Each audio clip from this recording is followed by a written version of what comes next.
এই ছোট লোকের বাচ্চা, এখানে কাজ ফাঁকি দিয়ে নামাজ পড়ছিস? এটা তোর কাজের জায়গা, তুই কাজ ফাঁকি দিয়ে এখানে এখানে কাজ ফাঁকি দিয়ে নামাজ পড়া হচ্ছে? তোর কাজ করবে কে? তোর বাপ এসে করবে কাজ? কত বড় হারামজাদা! আমার কাজের সাইডে এসে ও নামাজ পড়ছে, মানে এমন একটা ভাব করছে মনে হচ্ছে যে ও হাজি।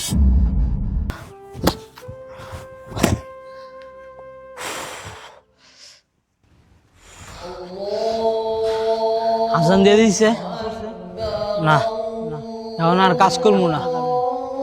আগে নামাজ পড়বো, তারপর কাজ করবো।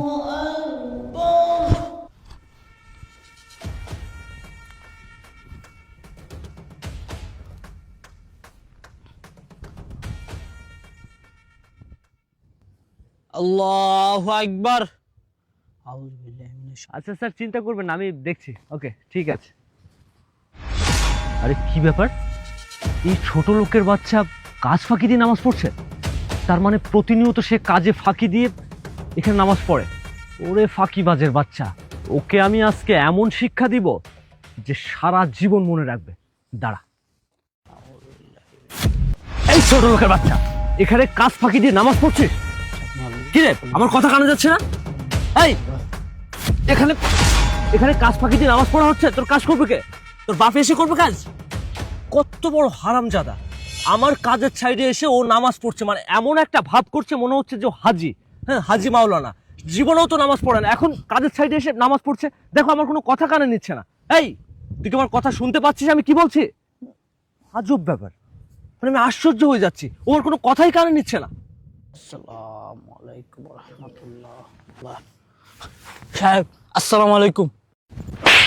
এই ছোট লোকের বাচ্চা, তোকে আমি কখন থেকে ডাকছি? এটা কি নামাজ পড়ার জায়গা নাকি কাজের জায়গা?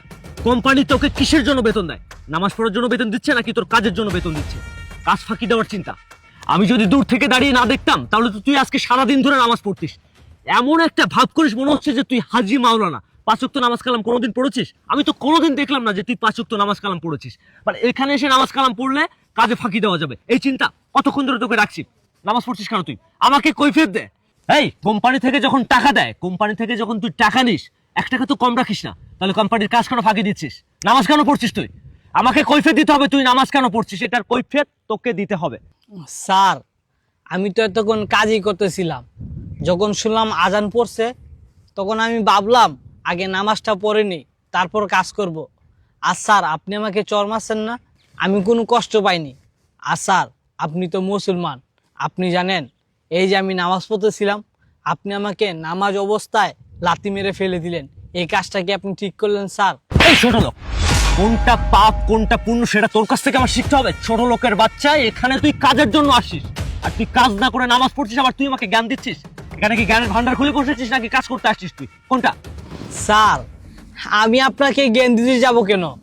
আপনি তো হলেন সাহেব মানুষ, আর আমি হলাম সামান্য দিনমজুর। আর স্যার দেখেন, আগে আমার নামাজ, তারপর আমার কাজ। এই ছোট লোক, আবার তর্ক করছিস মুখে মুখে? আগে তোর নামাজ, তারপরে কাজ। তাহলে কোম্পানি থেকে তুই বেতন নিস কেন? তাহলে তুই নামাজ পড়, অন্য জায়গায় গিয়ে নামাজ পড়। এখানে কোম্পানি তোকে নামাজ পড়ার জন্য বেতন দিয়ে রেখেছে, এখানে তুই নামাজ পড়তে পারবি না। আর তুই আমাকে এটা কৈফিয়ত দে যে তুই কাজ বাদ দিয়ে নামাজ কেন পড়ছিস, এটার কৈফিয়ত তোকে দিতে হবে। তা নাহলে কিন্তু কানসা গরম করে দেবো, একদম ফাড়ায় ফেলবো কিন্তু। বল। স্যার, আপনি আমাকে বারবার চর মারতেছেন কেন? আর আপনি আমার সাথে এইভাবে খারাপ ব্যবহার করতেছেন কেন? তো কি ব্যবহার করবো? তুই নামাজ পড়বি কাজ ফাঁকি দিয়ে, আমি তোর সাথে কি জামায়াদর করবো তোকে? কৈফিয়ত দে আমাকে, কৈফিয়ত দে, নাহলে কিন্তু মায়েরা কিন্তু ফাড়ায় ফেলবো। কৈফিয়ত দে। দেখেন স্যার, আমি যখন আপনাদের এখানে চাকরি নেই না, তখন আমি বড় স্যারকে বলছি যে স্যার, আমি 5 ওয়াক্ত নামাজ পড়ি, আমাকে আজান দিলে নামাজ পড়তে দিতে হবে। তখন বড় স্যার আমাকে বলছে, আচ্ছা ঠিক আছে, তুমি নামাজ পড়ো, কিন্তু ঠিকঠাক মতো কাজ করো। এই কি বললি? বড় স্যার তোকে বলেছে নামাজ পড়তে? বড় স্যার প্রতিদিন আমার কাছ থেকে কাজ বুঝে নেয়। তুই যদি কাজে ফাঁকি দিস, আমি বড় স্যারকে কি জবাব দিব? বড় স্যার তোকে এখানে কি নামাজ পড়তে রেখেছে? দেখেন স্যার, আগে আমার নামাজ, তারপর হলো কাজ। আর আপনার এই জায়গায় যদি আমি নামাজ না পড়তে পারি, তাহলে আমার এই কাজের কোনো দরকার নেই। কারণ আমি নামাজকে অনেক ভালোবাসি, কারণ আমি একজন মুসলমান। আমি যেই জায়গায় নামাজ পড়তে পারবো সেই জায়গায় কাজ করব। আপনার এই জায়গায় আমি আর কাজ করব না। স্যার, আমি চলে গেলাম, বিয়াদবি মাফ করবেন। আসসালামু আলাইকুম। এই দাও। আসসালামু আলাইকুম স্যার। ওয়ালাইকুম আসসালাম। কি ব্যাপার সূর্য, হ্যাঁ, এখানে কি হয়েছে রাজু? কি হয়েছে আমাকে বলো তো। হ্যাঁ স্যার, আমি আপনাকে সব কিছু খুলে বলছি। স্যার, আমি যখন আপনার কোম্পানিতে চাকরি নেই তখন আমি আপনাকে একটা কথা বলেছিলাম। আপনার কি সেই কথাটা মনে আছে? আমি বলেছিলাম যে স্যার, নামাজের টাইমে আমাকে নামাজ পড়তে দিতে হবে। আর আপনি আমার সেই কথায় রাজি হয়েছিলেন। আপনি বলেছিলেন, আচ্ছা ঠিক আছে রাজু, তুমি নামাজ পড়বে ভালো কথা, কিন্তু ঠিকঠাক মতো কাজ করবে। আমি বলেছিলাম, হ্যাঁ স্যার, আমি কাজে কোনো ফাঁকি দিব না। কিন্তু দেখেন স্যার, আপনার এই ম্যানেজার আমার সাথে যে খারাপ ব্যবহারটা করলো, আমি অনেক কষ্ট পেয়েছি। কারণ আমি নামাজ পড়তেছিলাম, আমি নামাজ পড়ার অবস্থায় আপনার এই ম্যানেজার আমাকে লাথি মেরে ফেলে দিল। কেন স্যার, নামাজ পড়াটা কি অন্যায়? আমি কি আপনার কাজ ফাঁকি দিয়ে নামাজ পড়তেছি? না স্যার, আমি আপনার কাজ ফাঁকি দিয়ে নামাজ পড়তেছি না। আর স্যার, আপনার ম্যানেজার আমাকে 2-3টা চড়ও মারছে, আমাকে বাজে বাজে কথা বলছে, যেগুলো মুখ দিয়ে বলা আমার পক্ষে সম্ভব না। কারণ আমি একজন মুসলিম, কারণ আমি 5 ওয়াক্ত নামাজ পড়ি। আপনার এই ম্যানেজার কিনা বলে আমাকে এই অফিস থেকে গাড় ধাক্কা দিয়ে বের করে দিবে। কেন স্যার? আমার তো কোনো অন্যায় নাই, আমাকে গাড় ধাক্কা দিয়ে কেন বের করে দিবে? স্যার, আমাকে বের করে দিলে কি আমি না খেয়ে থাকবো? না না স্যার, আমি না খেয়ে থাকবো না।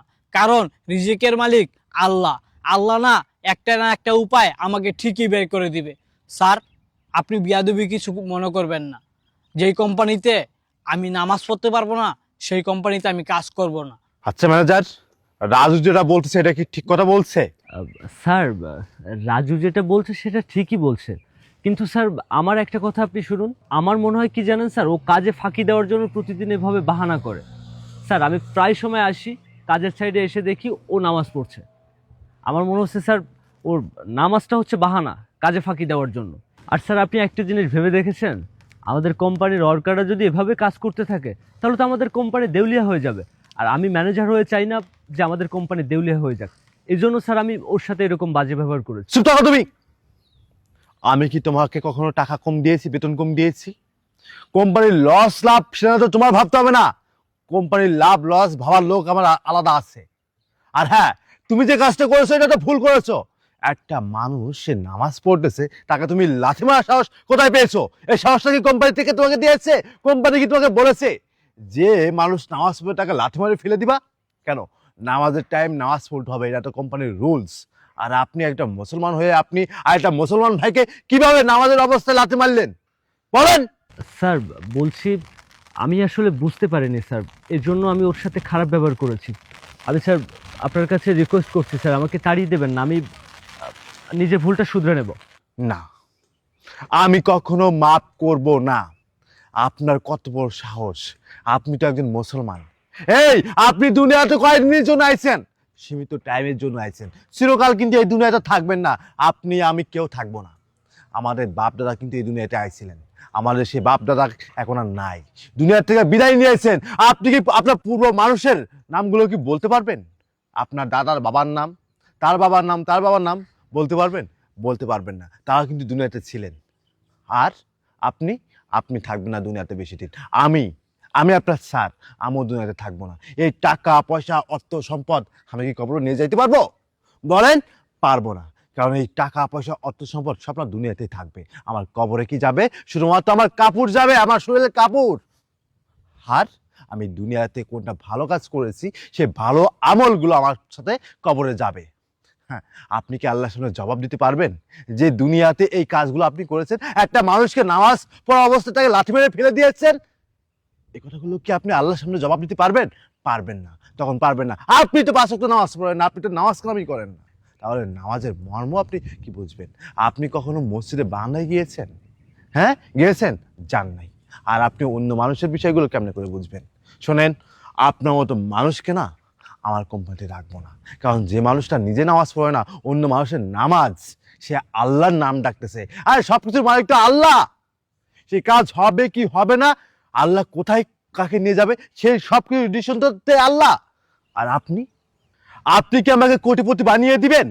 হ্যাঁ বলেন। আল্লাহ যদি না বানিয়ে দেয়, আপনি তো বানিয়ে দিতে পারবেন না। আর আল্লাহ তো সবকিছুর মালিক তো আল্লাহ, সবকিছু দেওয়ার মালিক আল্লাহ। আল্লাহর কাছে চাইতে হয়। আর আপনারা আমার কাজের সাইটে এসে এই মানুষগুলোর সাথে বাজে ব্যবহার করেন। যাই হোক, আজকে আমি সব কিছু আমার নিজের চোখে দেখেছি।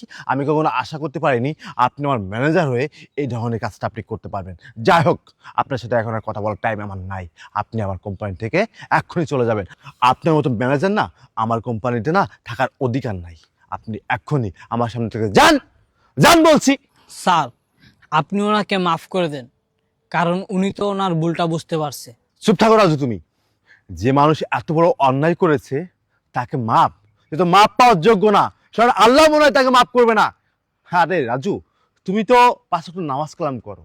তুমি যখন আমার কোম্পানিতে প্রথম আইছিলে তখন তুমি কিন্তু আমাকে বলেছিলে, স্যার আপনি আমাদের যত খুশি কাজ করান, কিন্তু নামাজের টাইম কিন্তু আমাকে ছেড়ে দিতে হবে, কারণ আমি 5 ওয়াক্ত নামাজ কালাম করি।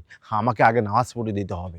আমি কিন্তু তোমার এই কথাটা শুনে কিন্তু আমার খুব ভালো লেগেছিল যে আগে নামাজ, কারণ দুনিয়াতে আল্লাহ পাক সীমিত টাইমের জন্য পাঠিয়েছেন। সেই আল্লাহর নাম যদি আমরা না নিই তাহলে আমরা নিব কবে বলেন? আজকে আপনার সামনে আমি কথা বলতেছি, 1 সেকেন্ড পরে আপনার এই সারও নাও থাকতে পারে। ওই আল্লাহর সামনে আমার সব জবাব দিতে হবে। তার দুনিয়াতে একটু ভালো কাজ তো আমরা করতে পারি, যেমন তুমি করতেছো। কারণ এই দুনিয়াটা তো সীমিত টাইমের জন্য, ক্ষণস্থায়ী, চিরস্থায়ী না। যাই হোক রাজু, তুমি চুপ থাকো। ওনার কোনো মাপ হবে না, ওনাকে বিন্দুমাত্র মাপ আমি করবো না। যে মানুষটা নামাজের অবস্থায় একটা মানুষের লাথি মেরে ফেলে দিতে পারে, ওই মানুষটা আমার কোম্পানিতে চাকরি করতে পারবে না। যাও বলছে আমার সামনে থেকে, যাও। রাজু, আমি আসলে লজ্জিত। আসলে আমার ম্যানেজার যেটা করেছে অনেক বড় অন্যায় করেছে। আর তুমি তো বলেছিলে আমাকে যে স্যার আমি আপনার এখানে কাজ করতে পারি, একটা শর্ত আছে। আমি তোমাকে বলেছিলাম কি শর্ত? তুমি আমাকে বলেছিলে স্যার আমাকে নামাজের সময় হলে আমাকে নামাজ পড়তে সময় দিতে হবে। আমি তোমাকে বলেছিলাম আচ্ছা ঠিক আছে, তুমি নামাজের সময় হলে অবশ্যই নামাজ পড়বে, কিন্তু মন দিয়ে কাজ করবে। আর ম্যানেজার যে ব্যবহারটা করেছে, আমি তোমার কাছে ক্ষমা চাচ্ছি, তুমি আমাকে মাফ করে দাও। না না স্যার, আপনি আমার কাছে ক্ষমা চাইবেন কেন? আপনি তো আমার বড় স্যার, আপনি কেন আমার কাছে মাপ চাচ্ছেন? স্যার, আমি কোনো মনে কষ্ট পাইনি। আচ্ছা স্যার, তাহলে আমি কাজ করি। আচ্ছা ঠিক আছে, তুমি মন দিয়ে কাজ করো। ঠিক আছে রাজু, কোনো সমস্যা হলে তুমি আমাকে জানাও। আচ্ছা স্যার, আসসালামু আলাইকুম। ওয়ালাইকুম আসসালাম।